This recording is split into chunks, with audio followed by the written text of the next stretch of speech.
In the courtroom, I fought to keep my composure as my ex-husband's lawyer painted a grim picture of my life for the judge. "She's broke. She can't even afford a home or decent food and clothes for the kids," she said with a smirk. "Why should she get them?" I clenched my jaw and stayed quiet. I could feel my hands shaking. I didn't want to give them the satisfaction of seeing me fall apart. The judge nodded slowly, as if he agreed. That moment felt like the air was being sucked out of my chest. All I could think about were my children, Ethan and Leela. What would happen if they were taken from me and handed over to a man who only cared about control and appearances? I couldn't afford a lawyer like his. I couldn't afford anything, really. I was barely holding on. But I was here. I showed up, and I was doing everything I could for my kids. Then, just as I felt myself slipping into that quiet panic where your body is still but your thoughts are screaming, my 8-year-old son stood up. "Mom," he said, loud enough for the courtroom to hear. "Can I show the judge the letter I found in Dad's safe?" The room froze. Everyone turned. James stiffened. His lawyer blinked, like she'd just been slapped. Even the judge stopped mid-sentence. I didn't know what letter Ethan meant. My heart pounded. He had never said anything about a letter, but I nodded. And as he walked toward the bench with that folded piece of paper in his small hand, everything changed. I wasn't always the kind of woman who sat in court afraid to speak. I used to be confident. I had a job I loved, friends. I laughed, with dreams that felt real. But when I married James, things changed slowly, then all at once. He wasn't always cruel. In the beginning, he was charming, generous, and convincing. He told me I didn't need to work. He said I should stay home, raise the kids, and let him handle the money. "You've done enough," he said once. "You deserve rest." I didn't realize what I was giving up when I agreed. My independence, my voice, my safety net. I became invisible in my own life. After our daughter Leela was born, James started changing. He was always tired, always critical. Every dollar I spent was questioned. If I bought diapers without checking the sale price first, I got silenced for hours. If I mentioned going back to work part-time, he'd remind me I didn't have a recent resume or say, "We don't need your help. We need you to be a good mom." By the time he left, I had nothing. No savings, no lawyer, no one in my corner except my kids. He cut off the joint account and moved in with someone new. He hired a lawyer right away. I couldn't even afford one. I went to the free legal clinic at the county courthouse and stood in line for 3 hours, holding a folder full of receipts and photos of my kids eating boxed macaroni on paper towels because we didn't have clean dishes. Our apartment was small. I worked 3 cleaning jobs under the table just to stay ahead of the rent. We didn't have cable or internet. I used a prepaid phone and hoped it wouldn't run out of minutes if the school needed to call me. I washed my kids' clothes by hand in the bathtub sometimes. The water heater barely worked, so I'd boil water on the stove and mix it in buckets. Ethan never complained. Leela would hum little songs while I scrubbed her socks. I didn't tell anyone how bad it got, not even my mother. I was too ashamed. She'd warned me about James years ago, said he looked at people like they were transactions. But I was too in love back then to listen. When the court date came, I was terrified. James had filed for full custody, claimed I was unfit. He said I was unstable, poor, unable to provide a good life. His lawyer was brutal. They brought spreadsheets and photos of his beautiful home. They wore expensive suits and smiled, like everything was already decided. I walked into the courtroom with a borrowed dress, a hand-me-down blazer, and a plastic folder with school records, attendance sheets, and a letter from our landlord confirming I'd never missed a payment. I knew it wasn't enough, but I had to try, for Ethan, for Leela. That morning, Ethan held my hand as we walked up the courthouse steps. "Is it going to be okay?" he asked. I smiled, but it felt thin. "Yes, baby. It's going to be okay." But I wasn't sure. I wasn't sure of anything. All I knew was that I loved my kids. I knew what it was like to go without and still put them first. I knew what it felt like to cry quietly in the bathroom after bedtime so they wouldn't see. I knew how hard I worked to make their little world feel safe when everything around us was shaking. Inside the courtroom, I sat straight and still. I watched James avoid eye contact. I listened as his lawyer listed off everything I didn't have. Money, stable housing, reliable transportation. She said, her son wears second-hand shoes with holes. Her daughter's teacher says she sometimes skips breakfast. This isn't neglect. This is poverty. And poverty isn't a crime, but it is a risk. I wanted to scream. I wanted to ask, where were you when I was skipping dinner to make sure there was enough cereal left? Where were you when I was selling my wedding ring to buy coats for the winter? But I stayed silent. I had learned that in court, anger doesn't look like strength. It looks like instability. The judge nodded slowly, as if every accusation made perfect sense. My heart sank, and just when I felt like I might not make it through the rest of the hearing, I felt that little tug on my sleeve. Ethan, my sweet, brave boy. He looked up at me with wide eyes and whispered, "Mom, can I say something to the judge?" The courtroom felt colder the second James's lawyer began to speak. Elaine walked with the confidence of someone who had done this 100 times and expected to win again. She stood tall, her voice loud and clipped as she laid out her version of my life, one stripped of truth, one meant to humiliate. She has no stable employment. She receives inconsistent financial assistance. Her apartment is temporary housing. The children deserve better than a mother who can barely feed them. I didn't look at James. I didn't need to. I could already picture his face. Blank, relaxed, watching this unfold like he had nothing to do with it, as if my financial ruin wasn't carefully orchestrated by him. He was the one who drained our joint account days before leaving. He was the one who refused to help with bills unless it made him look good in front of his parents. But none of that mattered in that room. The only thing the judge had in front of him were the spreadsheets and photos from James's side, pictures of his pristine house, the fully stocked fridge, the private school brochures. Elaine flipped through her documents with a quiet rhythm, pulling out my bank statements. She held them up like they were dirty laundry. Your Honor, as you can see, my client provides a secure, consistent environment. The children have their own rooms, regular meals, a nanny. Meanwhile, Ms. Carter has no documented income, no verified employer. She's behind on utilities and was issued a warning for late rent in March. This is not a safe or stable situation for two young children. I felt my face flush. She didn't mention the fact that I had picked up every job I could, often cleaning houses for cash because formal work wasn't an option with 2 kids and no childcare. She didn't mention that the rent notice was resolved within days or that I'd sold everything valuable I had to keep food in the fridge. The judge didn't speak right away. He leaned back, looking down at the papers, like they confirmed what he already believed, that I was trying. But trying wasn't enough. I wanted to defend myself, to explain everything, but I also knew how that would look. I had been warned not to interrupt, not to sound defensive, not to cry too much or appear too cold. So I sat there, silent, embarrassed, burning with shame and frustration. My fingers dug into the edge of my seat. I kept my eyes on the kids sitting quietly beside me. Leela was drawing on a piece of scratch paper with a dull crayon. Ethan was watching James with narrowed eyes. Then Elaine said the sentence that cut deeper than any insult she had thrown so far. Why should she get the children if she can't even afford to care for them? It echoed in my mind. Why should I get them? I held back the tears that were pressing behind my eyes. I knew my reality wasn't impressive on paper. I didn't have new clothes for them. I couldn't afford fancy lunches or ballet classes. But I was there every night. I was the one who brushed their hair, checked for monsters under their beds, and stayed up late hand-sewing patches into their jackets because I couldn't afford new ones. None of that mattered to the court. Only numbers did. Numbers I didn't have. The judge looked at me, his eyes heavy with doubt. He opened his mouth, as if he was about to speak, when I felt it. That small tug on my arm again. Ethan, he whispered, Mom, can I show the judge the letter I found in Dad's safe? At first, I didn't understand. What letter? I stared at him, confused, until he pulled a folded paper from his coat pocket and held it up.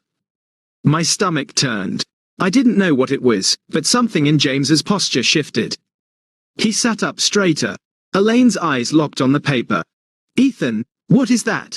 I asked softly. He didn't answer me. He looked at the judge. Can I give this to you? he asked. The judge looked surprised but nodded. Bring it here. Ethan stepped forward, small and steady, walked past the row of polished suits and wide eyes, and handed the letter to the judge with both hands. The room fell into a strange, heavy silence. I could see James start to sweat. Elaine turned to him, whispering something quickly, her confidence faltering for the first time. The judge unfolded the paper. I watched his eyes move across the words. His expression changed slowly. Confusion, then realization, then something sharper. He looked up directly at James. Mr. Carter, he said. Would you like to explain this? The moment the judge spoke those words, the temperature in the courtroom seemed to shift. James's eyes widened. He opened his mouth but said nothing. Elaine leaned toward him quickly, whispering again, but this time, her voice carried a thread of urgency. Whatever was written on that piece of paper, it had shaken something loose. I leaned forward, my heart hammering, trying to read the judge's face. He held the letter in both hands and looked down at it again, his brow furrowed. Then he read it aloud. To James Carter from Thompson, CPA, subject, strategic financial shielding, divorce prep. Then he paused, glancing at the courtroom, then back at James. This is a financial strategy letter dated 4 months before your divorce was filed. It details instructions for opening offshore accounts, transferring assets to shell LLCs, and minimizing reported income in order to influence custody and support proceedings. It includes the line, quote, keep primary custody if possible, but at minimum ensure she has little ground for legal appeal by appearing financially stable and morally sound. He stopped reading. The silence in the courtroom wasn't just quiet, it was suffocating. Every eye was now on James. Even Elaine looked stunned. She turned her head slowly toward him, whispering something that sounded like, is this real? I didn't move. I couldn't. I was frozen between disbelief and a kind of quiet rage that had no outlet. I had suspected things. I knew James was strategic, cold when it came to money, and ruthless when it came to getting what he wanted. But to see it in writing, to hear a judge read it out loud in front of my children, was something I never imagined. The judge lowered the letter and placed it neatly on the bench in front of him. Then he looked back at James and said, you were intentionally misleading this court. You've attempted to manipulate the outcome of these proceedings through financial deception. This letter is a direct attempt to use wealth and calculated dishonesty to deny your children access to their mother. James stood up abruptly. That letter is old. It wasn't used. It's not even. Sit down, Mr. Carter, the judge snapped. The authority in his voice startled everyone. Leela looked up from her drawing and reached for my hand. I wrapped my arm around her without looking away from the judge. He turned his attention back to me. Ms. Carter, were you aware of this letter before today? No, Your Honor, I said. This is the first time I've seen or heard of it. And your son found it? I nodded, my throat tightening. Yes, he never mentioned it until now. Ethan looked up at me then. I thought it might help. I found it when I was looking for my tablet at Dad's house. I didn't want to get anyone in trouble, but I didn't want us to lose. The judge stared at him for a long moment. Then something softened in his expression. You did the right thing, young man, he said. He turned back to Elaine. I will be reviewing this document in full and pausing this hearing for a formal inquiry into Mr. Carter's financial conduct. In the meantime, primary custody will remain with Ms. Carter, with temporary suspension of the defendant's parenting time until this matter is resolved. The words sank in slowly. I heard them, but my body didn't react at first. It was like my brain needed a moment to make sure I hadn't imagined them. When they finally registered, I felt my knees tremble. I sat down hard, pulling both of my kids into my arms. Elaine stood silent, lips pressed together, arms folded tightly. She didn't argue. She couldn't. The damage was done. James didn't say another word. After the judge left the bench, the bailiff dismissed the court. I stayed seated, arms wrapped around my children, like they were the only thing anchoring me to the ground. Ethan leaned into me and whispered, "Did I mess up?" "No, baby," I said. "You saved us." He nodded once and didn't say anything else. He didn't need to. I finally understood what kind of strength it takes for a child to carry something like that. And I realized something else. The fight wasn't over. But for the first time in a long time, it felt like the truth had a real chance. I walked out of the courtroom that day, holding my kids' hands, barely feeling the ground beneath my feet. My legs were moving, but my mind was somewhere else. I kept replaying the judge's words in my head, trying to believe them. He had stopped the hearing. He had suspended James's parenting time. He had believed me, or at least he had finally seen the truth for himself. Outside, the air was cold. Ethan let go of my hand to zip up Leela's coat. I watched him, feeling a rush of gratitude that I didn't have words for yet. How do you thank a child for something like that, for standing up and doing what no adult in that courtroom had the courage to do? A few days later, the court ordered a formal investigation into James's financial activity. I met with a court-appointed investigator, a woman named Ms. Harper, who listened carefully, took notes, and never once looked at me like I was less than. She reviewed the letter, asked questions about our finances during the marriage, and requested permission to pull all relevant tax records and asset disclosures from both sides. I agreed without hesitation. I had nothing to hide. James, on the other hand, did. Within a week, his house of cards started to fall. The investigator uncovered multiple accounts registered to shell companies in Colorado and Oregon. She found wire transfers to overseas banks, cash transactions that were never disclosed, and tax inconsistencies that made it clear he had been hiding income for years. Every time I received an update, I felt something slowly rebuilding inside me. Trust in my own memory, confidence in my instincts, and belief that maybe, just maybe, justice could exist. For so long, I had been made to feel like I was imagining things. James had convinced everyone, including parts of me, that I was weak, paranoid, and incapable. But now, the facts were proving otherwise. The final hearing came faster than I expected. When I walked into the courtroom again, this time with legal representation provided by a domestic support advocacy group, I stood taller. I wasn't wearing borrowed clothes. I had found part-time work cleaning offices and had saved enough for a modest black dress and sturdy heels. Small things, but they felt like armor. James looked different, too. The confidence was gone. His new lawyer spoke in short, tight sentences. There were no smug glances, no fake smiles. The courtroom had shifted. The judge entered and began the session with a statement. This court has reviewed the financial investigation into Mr. Carter and finds substantial evidence of willful non-disclosure, asset concealment, and manipulation of income to gain an advantage in these proceedings. This behavior directly contradicts the best interests of the children involved. He paused and looked down at me.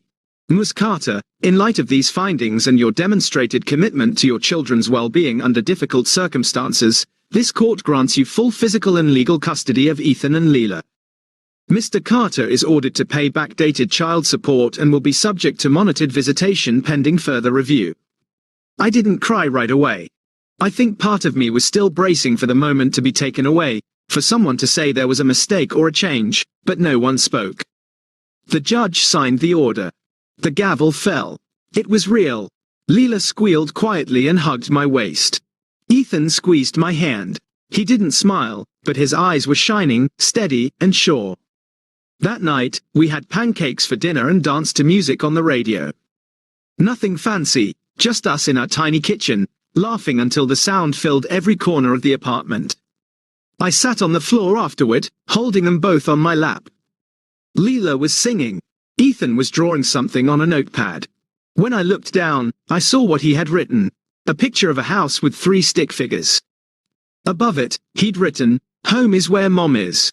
That letter he found was more than just a piece of evidence. It was a lifeline, a doorway out of fear and into something that finally felt like peace. He could have hidden it, thrown it away, ignored it. But he didn't, because even at 8 years old, my son knew right from wrong.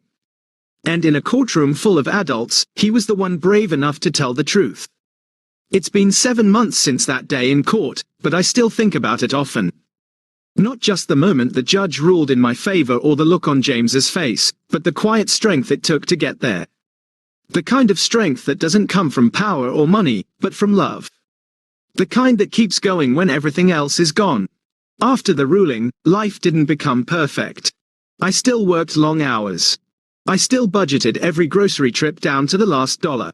I still picked up second-hand clothes and clipped coupons and said no to things other families might take for granted.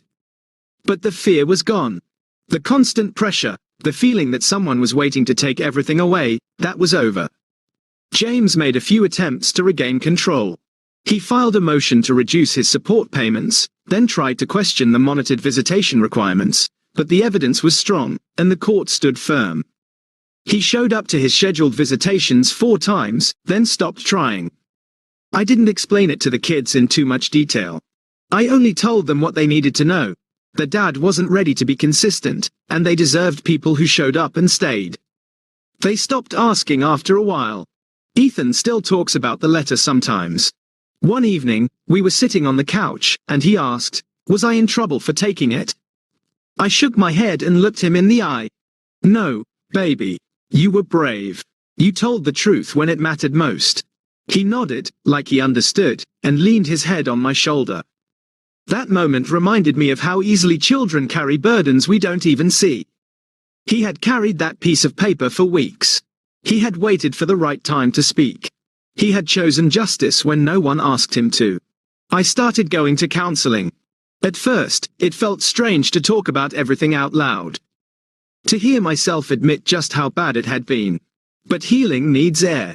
The more I spoke, the more I realized how much I had internalized the shame, the guilt, the lie that being poor meant I was failing my children. That I had to prove my worth by looking okay instead of just being honest about how hard it was. My counselor helped me see something I hadn't before. I wasn't weak for struggling. I was strong for surviving. Strong for keeping a roof over our heads. For showing up to court without a lawyer, for putting my children first every single day. One weekend, I found a part-time office job that offered benefits. It wasn't glamorous, but it was steady. I took it. I bought a laptop so I could take evening classes online and work toward a certification in bookkeeping. It was something I had always been good at, but never believed I could turn into a real career. The kids started doing better, too. Leela made a new best friend at her preschool, and her teacher said she'd become more talkative and confident. Ethan joined the school's art club and had one of his drawings put up in the hallway. He chose a picture of a tree with roots, thick and deep. Underneath it, he wrote one word, growing. That's what we're doing now, growing. It doesn't always feel fast or easy, but it's steady. Every week, we move a little further from fear and a little closer to peace. Sometimes people ask me how I stayed so calm in court, how I didn't fall apart. The truth is, I almost did. But when you're a mother and your babies are on the line, you find a way to keep breathing, to keep standing. Not because it's easy, but because giving up was never an option. This story started in a courtroom with me being accused of being too poor to be a good mother. It ended with the truth being spoken by the smallest voice in the room, a child who knew what love looked like and wasn't afraid to prove it. We didn't win because we had power or money or perfect appearances. We won because we had honesty, because we stayed kind. And because, even when the odds were against us, we refused to break. There's one thing I've learned. Justice doesn't always come easy, but it can still come. And sometimes, when it does, it arrives in the form of a folded letter in a little boy's hand, held with quiet courage, offered with love. That's the day everything changed. Not just in court, not just legally, but in my heart. That was the day I stopped merely enduring and started building a life again. This story is a testament to the power of truth and the courage it takes to stand up against all odds. If it resonates with you, if it reminds you of the resilience required to keep pushing forward, please consider liking this video. Share it with someone who might find solace in knowing they're not alone. Drop a comment below. Whether you're a parent, a fighter, or someone who believes in the power of honesty, your voice counts. I read every comment and cherish the connection. For more stories of courage, love, and the fight for what's right, subscribe to our channel. We're creating a space that celebrates people for their heart, not just their hardships. Thank you for joining us on this journey.